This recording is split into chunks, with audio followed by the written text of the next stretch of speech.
Doctor RP Singh, homeopathic चिकित्सक। आज आपको सूखी खांसी से ग्रसित रोग के लक्षण व उपचार बताने जा रहा हूं।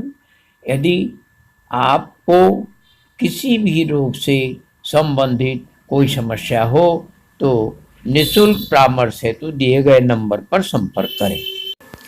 फेफड़ों से हवा के अचानक और तेज आवाज के साथ निष्कासन को खांसी कहा जाता है।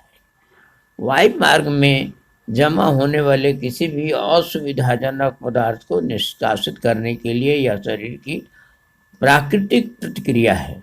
जुकाम या फ्लू से ग्रसित ज़्यादातर लोगों को खांसी होती है। खांसी सूखी व खुजली वाली हो सकती है या बलगम वाली भी हो सकती है।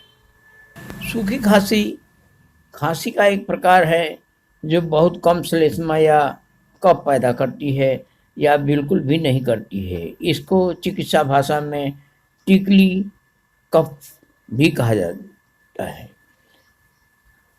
सूखी खांसी साधारण ठंड, धूम्रपान, फेफड़े से संबंधित विकार, अस्थमा, हार्ट फेल होने या फेफड़े के कैंसर के कारण हो सकती है। कुछ मामले में इसका कोई स्पष्ट कारण नहीं होता।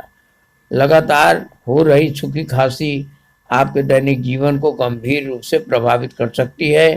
खासकर रात को इसके लक्षण भारी आवाज़ और गला खराब होने हो सकते हैं। 4. एंटिमटाड 200, इपिकाक 200, डल्कामारा 200। तीनों दवा को एक में मिलाकर 4-4 बूंद दिन में 3 बार देना चाहिए। धन्यवाद।